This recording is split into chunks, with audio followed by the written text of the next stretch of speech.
In the aftermath of the terrorist attack of September 11, 2001, multiple layers of security were put in place to protect our aviation system from terrorists and those who seek to do us harm.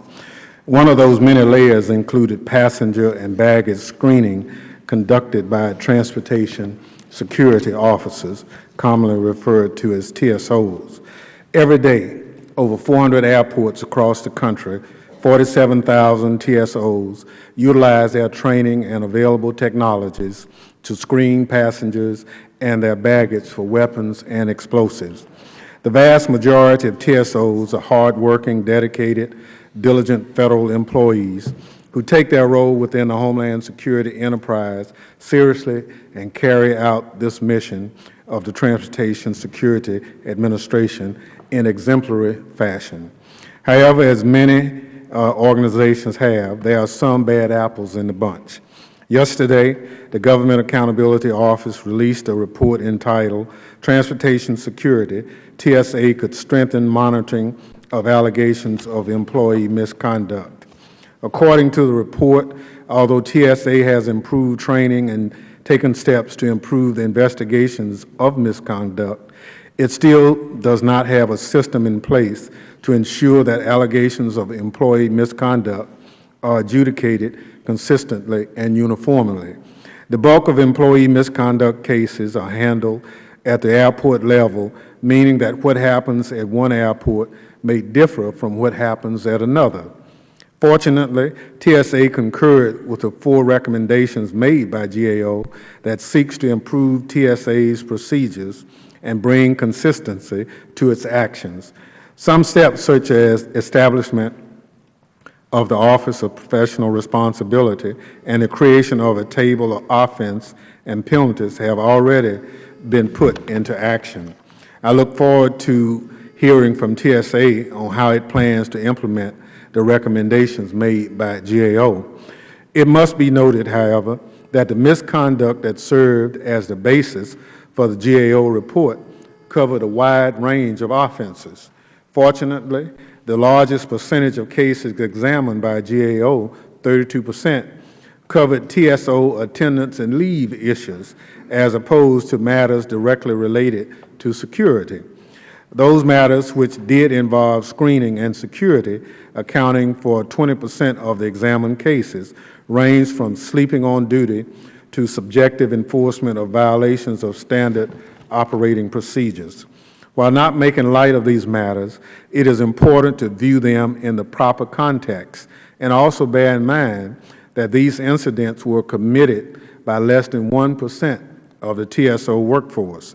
This is important to highlight because there are some who advocate for doing away with the vital TSO workforce and replacing them with contract screeners. However, there is no indication that displacing 47,000 federal employees would result in less misconduct or result in lower cost.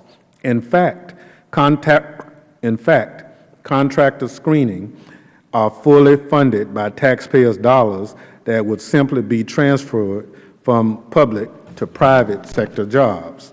Moreover, cost analysis indicate that contract screeners cost taxpayers 3 to 9% more than the cost of federal screeners at the same airport.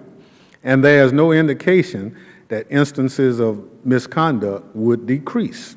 To the contrary, in a December 2012 report released by GAO, it was noted that misconduct occurs among contract screeners as well. In particular, GAO found that, among other things, contract screeners have mishandled sensitive security information. Furthermore, we have a clear picture of TSO's misconduct, insight into how to rectify current situations, and a direct avenue for exercising oversight of the process. The same is not true when it comes to contractors. In attempting to conduct oversight of the employment practices and discipline policies of contract vendors who provide screening services, I have made repeated requests to the company policies that govern screener activities and the number of instances of misconduct that have occurred among contract screeners. Instead of being provided with this information, the committee was informed that corporate rules prevented the release of this information because it was considered to be proprietary in nature. If every airport was populated by these contract screeners, that would be the answer nationwide, and hearings like the one we are conducting this morning would be an exercise in futility.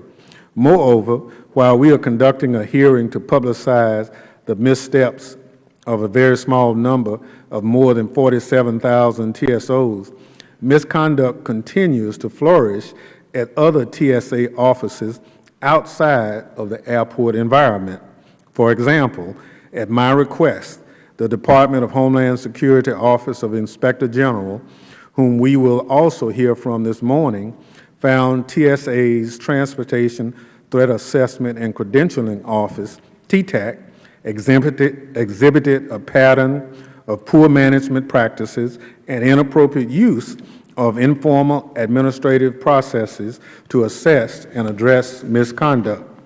They also found that when TTAC personnel attempted to report managerial misconduct, such as workplace bullying, a hostile work environment, and discrimination based on gender, race, religion, age, and disability, they were prevented from filing their actions in some instances, and in other instances remained silent due to fear of retaliation or damage to their careers.